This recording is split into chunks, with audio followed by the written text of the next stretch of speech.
En esta sesión vamos a estudiar los métodos iterativos de punto fijo. Se trata de resolver ecuaciones de la forma f de x igual 0, como por ejemplo e a la x menos 2x menos 5 igual a 0, o logaritmo de x más 2 menos x igual a 0. Se trata de encontrar los valores de x que satisfacen a estas ecuaciones. Vamos a resolverlas de manera aproximada, utilizando métodos numéricos iterativos. La idea es transformar la ecuación f de x igual 0 en un método iterativo de la forma x igual a h de x. Es decir, la ecuación f de x igual 0 la vamos a transformar, veremos cómo, en una ecuación de la forma x igual a h de x. Con un valor de inicio x0 y con la ecuación x igual a h de x vamos a obtener una sucesión de iterados. El x0 lo sustituimos en esta h y me da h de x0. Lo llamamos x1. El x1 lo volvemos a sustituir en la h y me da el x2, y así sigo hasta obtener el xn más 1, que sería sustituir el xn en la h. El proceso continúa hasta que llega un momento en que cuando sustituyo xp vuelvo a obtener xp. Entonces hemos llegado a la solución de la ecuación f de x igual 0. Este valor satisface la ecuación. Vamos a ver los ceros de una función. En la figura 1 tenemos representada esta función e a la x menos 2x menos 5. Observa que tiene dos lugares donde ella se anula, decimos que tiene dos ceros. Cruza el eje dos veces, en este punto y en este punto. Bien, vamos a ver que, dada una función definida en un intervalo, queremos saber si en ese intervalo ya tiene ceros. Entonces nos interesa la existencia. Y si tiene ceros, queremos saber si el cero es único, es decir, la unicidad. El primer criterio que usaremos para determinar la existencia de ceros es el siguiente, que es el teorema de Bolzano. Tenemos una f que va de a b en r, función continua. Si f de a por f de b es menor que 0, entonces f tiene al menos un punto c en el intervalo abierto, tal que f de c es igual a 0. Es decir, c es un cero de f. Por ejemplo, si tengo f de x, que es x menos 1 menos seno de x partido por 2, f de 0 me va a dar 0, seno de 0 es 0, me quedaría menos 1.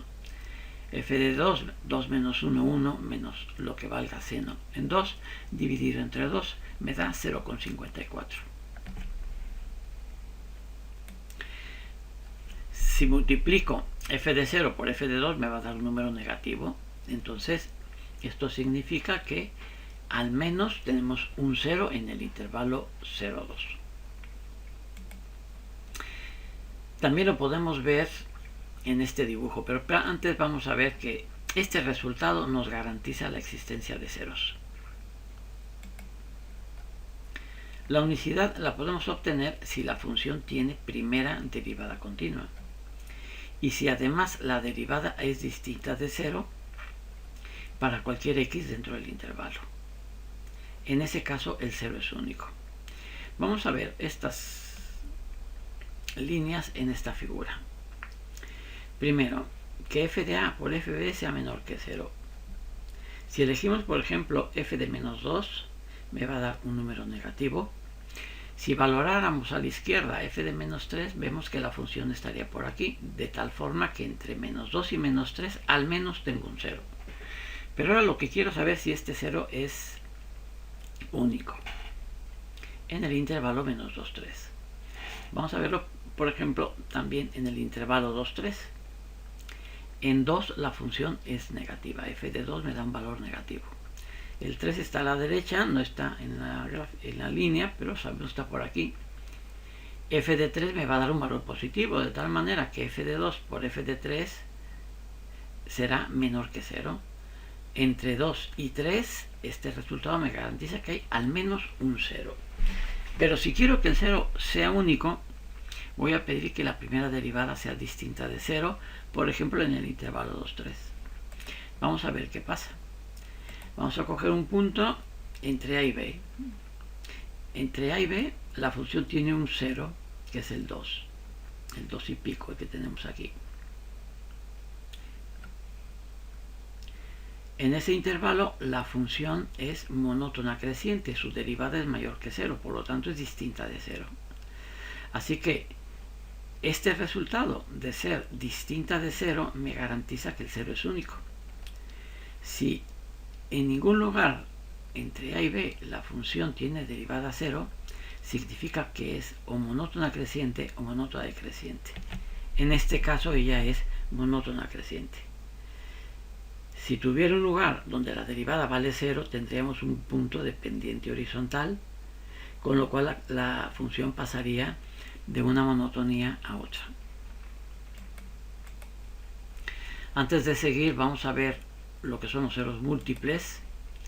Un 0x negrita de f tiene multiplicidad m si en un cierto intervalo centrado en x negrita, f se puede escribir como x menos x negrita elevado a una potencia m por una g de x, siendo g de x continua en el punto x negrita y además g en x negrita es distinta de 0. Esta sería la definición de multiplicidad. Vamos a ver esto cómo se expresa en un dibujo. En las figuras 2, 3 y 4 tenemos funciones que tienen un 0 en x igual a 3. Vemos que en x igual a 3, por la forma que tiene la forma analítica de f, si sustituyo el 3 me da un 0. Si veo el dibujo, corta en 3. Lo mismo para la figura que tenemos aquí y también para esta. La diferencia entre estas tres es que x menos 3 está elevado a la potencia 1, tendríamos un 0 simple, según este resultado y la definición de multiplicidad. X menos 3 al cubo tendría un 0 triple, y este f de x por tener x menos 3 a la quinta tendría un 0 de multiplicidad 5. Observa cómo la multiplicidad, a mayor multiplicidad, más se alarga la función alrededor del 0. Es decir, en este ejemplo, alrededor de 3, la función se alarga más cuando el 0 es de multiplicidad 5 que cuando es de multiplicidad 3. Y en el caso en que es de multiplicidad simple, simplemente corta, bueno, siempre corta en un punto, pero no se alarga. Bien, vamos a ver un criterio para saber si el 0 es simple. Sea f de a en R una función con derivada primera continua.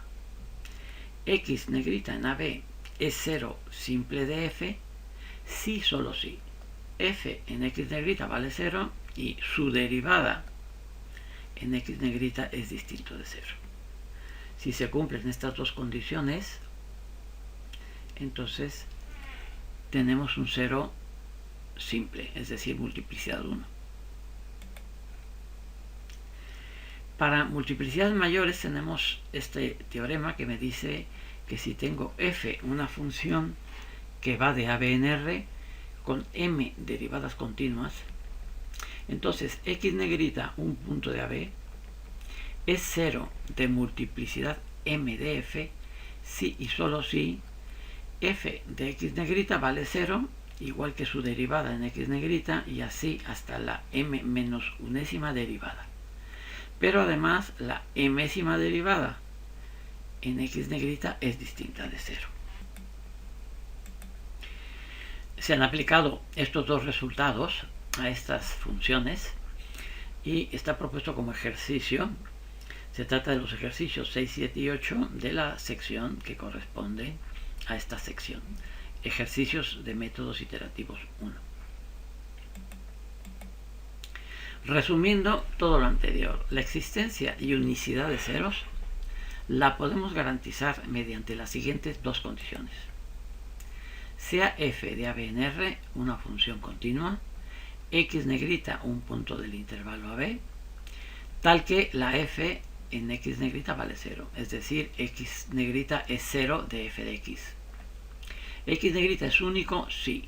Primero, f tiene derivada continua y su derivada es distinta de 0 en el intervalo a b.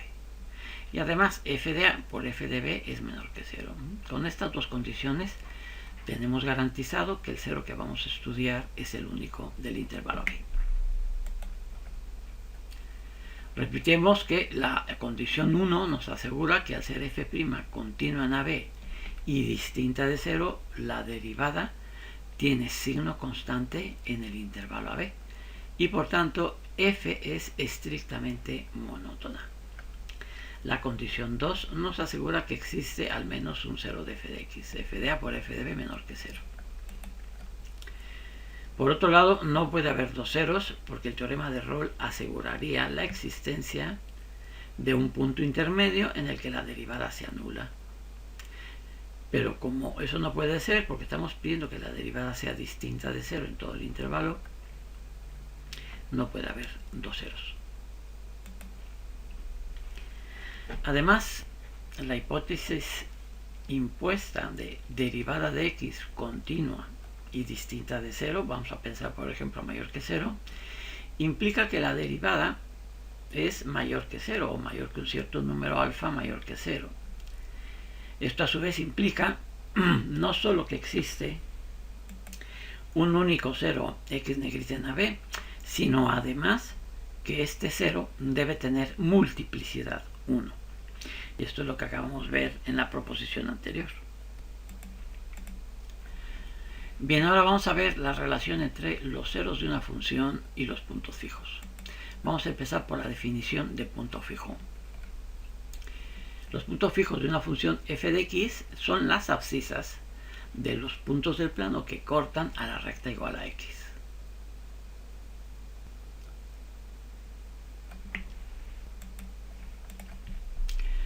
Vamos a ver un ejemplo. Aquí tengo la función e a la x menos 5 partido por 2. Está dibujada, es esta línea. He dibujado la línea igual a x. La función corta a la x en este punto y en este. Entonces decimos que tiene dos puntos fijos. Los puntos fijos serían realmente este punto y este. Aquí tengo otra función. La función logaritmo neperiano de 2x más 5 está dibujada por esta línea. La recta igual a x la corta en dos puntos. Entonces los puntos fijos son el lugar donde el punto, vamos a la abscisa del punto donde la corta, este sería el punto fijo. Y para el otro punto tendríamos el segundo punto fijo de esta función. Para la otra, el punto donde cortan la función y la recta es este, así que el punto fijo sería la abscisa de ese punto, que es este. Y para el último punto tendríamos que este sería el otro punto fijo. Entonces, dada la ecuación e a la x menos 2x menos 5 igual a 0, existen muchas maneras de despejar la x. Esto es para preparar el tema de las funciones iterativas. Vamos a ver dos formas de despejar la x. E a la x menos 5, paso el 2x para el otro lado y luego divido entre 2. Tengo esta x. E a la x menos 5 partido por 2. Tengo x del lado izquierdo, x del lado derecho, ya puedo iniciar un proceso iterativo. Otra forma sería pasar el 2x más 5 al lado derecho y como e a la x se puede escribir, si e a la x es 2x más 5, significa que x es el logaritmo neperiano de 2x más 5. Y ya tengo de nuevo una función de la forma x del lado izquierdo, x del lado derecho. Podemos escribir que h1 de x es e a la x menos 5 y h2 de x es logaritmo neperiano de 2x más 5. Estas funciones h reciben el nombre de funciones iterativas. Nuestro interés en las funciones iterativas se debe a que los puntos fijos de las h's son los mismos que los ceros de las f's. Vamos a ver, en este dibujo tenemos e a la x menos 5 partido por 2, que es una función iterativa que hemos obtenido de esta ecuación o de esta función. Y el logaritmo neperiano de 2x más 5, que es el que tenemos dibujado aquí, la hemos obtenido también despejando la x de esta función, e a la x menos 2x menos 5. Vamos a ver la función. Esta función tiene dos ceros, uno aquí y otro aquí. Los ceros de esta función corresponden a los puntos fijos de estas otras dos, sin olvidar que h1 de x, que es esta, y h2 de x, que es esta, las hemos obtenido a partir de esta ecuación, igualando a 0 y despejando las x. Las funciones iterativas que hemos obtenido de la ecuación x menos 2x menos 5 igual a 0 nos dan unos puntos fijos que tienen exactamente el mismo valor que los ceros de la f. Ese es el interés de estudiar los puntos fijos de las funciones iterativas. Los ceros de f de x se calculan con las funciones h mediante un proceso iterativo. Vamos a verlo. Por ejemplo, vamos a calcular un cero de f con una precisión de 4 decimales utilizando la función de iteración h1. Recuerda, hemos despejado de esta ecuación una de las x y desde esta ecuación hemos obtenido esta h. Vamos a llamarle x0 el punto de inicio y vamos a calcular h1 de x e a la x menos 5 partido por 2 para diferentes puntos, como veremos a continuación.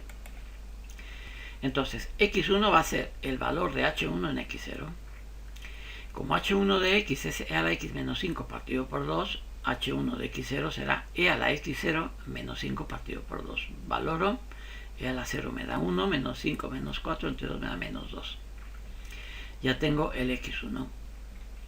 Ahora, para calcular x2, calculo h1 de x1. Es decir, pongo, donde hay x, pongo x1. E a la x1 menos 5 partido por 2, calculo y obtengo este número. Y ahora voy a hacer lo mismo, voy a calcular x3 sustituyendo este número aquí. Y entonces me da menos 2.4561 y sigo.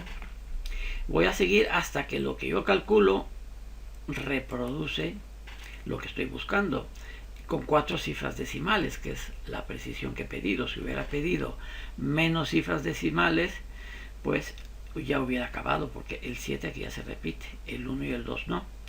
Pero como estoy pidiendo 4 cifras decimales, veo que en la sexta iteración, cuando sustituyo el menos 2.4572, me vuelve a dar menos 2.4572.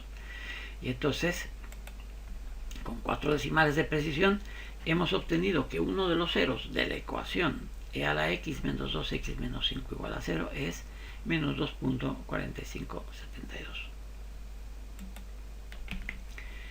Vamos a calcular el otro cero de esta ecuación, pero con la otra función de iteración, con la h2. Y vamos a iniciar el proceso con x0 igual a 0. No lo vamos a desarrollar detenidamente, sencillamente pongo los resultados. Y veo que en 1, 2, 3, 4, 5, 6, 7, 8, en 9 iteraciones llego al otro cero. Observa que la función h1 ha generado un proceso que culmina en uno de los ceros de la ecuación y que la función h2 genera otro proceso diferente que nos proporciona el otro cero de esta ecuación. Recuerda que en el dibujo teníamos que esta ecuación al dibujarla cruzaba el eje en dos partes, en dos puntos. La pregunta es, ¿una h de iteración, es decir, una función iterativa, puede converger a todos sus ceros con diferentes puntos de inicio? Es decir, dada la h, puedo iniciar diferentes procesos iterativos que me conduzcan cada uno de ellos a cada uno de sus ceros. Bien, vamos a ver que el proceso iterativo que genera una función de iteración h continua será convergente a un cero si se cumplen dos condiciones. Es de este resultado de donde vamos a poder responder esta pregunta. Primero, si la derivada en valor absoluto es menor que 1 en el intervalo AB, entendiendo que en el intervalo AB hay un cero de f de x. Y 2, si h de x va de AB en AB, Entonces, con estas dos condiciones, tendremos que el 0 es único. Esta condición 2 significa que las imágenes de la función debe estar en el cuadrado AB. Vamos a ver los dibujos. Recordemos que la función f de x e a la x menos 2x menos 5 igual a 0, habíamos obtenido dos h's, la h1 y la h2, dadas por estas fórmulas, y que esta función tenía dos ceros, uno en menos 2.4572 y el otro en 2.2516. Vamos a dibujar la derivada de h1 como nos lo pide esta condición. Derivo, lo que voy a hacer es calcular la derivada de a la x menos 5 partido por 2. Su derivada es a la x partido por 2. La dibujo. Elijo un intervalo AB que contenga a un 0. Por ejemplo, este que está aquí. Estamos estudiando el 0 menos 2.4572. Observa que en el intervalo AB nosotros tenemos que la primera derivada es menor que 1. Vamos a ver si se cumple la segunda condición. El procedimiento es en ese orden. La derivo y busco un intervalo donde ella sea menor que 1 y que contenga el 0 en el interior. Ahora vamos a ver si este intervalo cumple la segunda condición. La segunda condición se aplica a la h, así que la dibujo y veo el intervalo AB y construyo el cuadro AB. Es decir, como A es negativo, de aquí a aquí tengo la misma distancia y de aquí a aquí tengo la misma distancia. Por lo tanto, he formado un cuadrado. Si en el cuadrado la función no se sale, por ejemplo, podría ser que la función hiciera así, saltara y volviera a entrar, o sencillamente se fuera. Otra posibilidad sería que se fuera hacia abajo y aunque volviera a entrar ya se ha ido, no cumpliría la condición. Sin embargo, vemos que esta función h1 de x cumple perfectamente bien la condición. Vamos a ver la segunda. La derivada de la segunda, ¿sí?, la hemos dibujado aquí. El 0 que vamos a estudiar con la segunda era el 2.25, que está por aquí. Hago un intervalo AB que contenga ese 0, siempre por lo más pequeño posible. Y veo que en ese intervalo AB la derivada de la h2 es menor que 1. Vemos la gráfica de la función, está debajo de la línea igual a 1. Vamos a ver, con este intervalo ya que cumple la primera condición, vamos a ver si este intervalo hacemos que cumpla la segunda. Dibujamos la h2 de x, que es el logaritmo neperiano, y vemos que construimos el rectángulo. O sea, la distancia de aquí a aquí es a, pues hago lo mismo en el eje de las x. Como ahora es positivo, lo hago hacia arriba. Recuerda que en el caso anterior era negativo, por lo tanto iba hacia abajo. Y la misma distancia de a de 0 a b la pongo en el eje de las x y formo el cuadrado. Y veo que efectivamente el cuadrado incluye a la función en su interior. Es decir, que en el intervalo AB la función no se sale del cuadrado. Por lo tanto, cumple la segunda condición. Y entonces esto nos garantiza que este 0 es único. Vamos a observar una cosa. Si nosotros quisiéramos ver la h2 de x, cómo se comporta en el entorno del otro 0, podríamos ver, de hecho se ve de manera muy fácil, que esta función no va a cumplir la primera condición, pero para este 0. Como tampoco va a cumplir su derivada para el otro 0. Observa que su derivada en menos 2.25 es mayor que 1. Vale, lo mismo puedes hacer para esta otra. Bien, el teorema entonces dice así: teorema de existencia y unicidad de puntos fijos. CH, una función de AB en AB, una función continua. Entonces, H tiene al menos un punto fijo en AB con esta condición. Si además es contractiva en AB, ahora veremos lo que es contractividad, el punto fijo es único y toda sucesión de iterados generada a partir de cualquier punto de AB converge ese punto fijo. O sea, el teorema no solamente me garantiza la unicidad, sino que además me dice que cualquier punto de inicio me va a conducir a la solución. La definición de contractividad la tenemos aquí. Se dice que dada una H que va de AB en R, se dice que H es contractiva en el intervalo AB si existe un número K entre 0 y 1, tal que h de x menos h de y es menor o igual que k veces x menos y para cualesquiera x y en AB. Si además h es diferenciable en AB, entonces podemos aplicar lo que veíamos en los ejemplos anteriores. Su derivada es menor que 1. Y en ese caso h es contractiva. Bien, tenemos un apéndice. En el teorema 1 tienes el apéndice que explica de una manera más amplia lo que es la contractividad. Bien, ese teorema está demostrado en el teorema 1, que es de la sección de teoremas de métodos iterativos. Y como apéndice tienes la explicación más amplia de contractividad. Antes de pasar al siguiente tema, te conviene hacer los ejercicios de la sección métodos iterativos 1.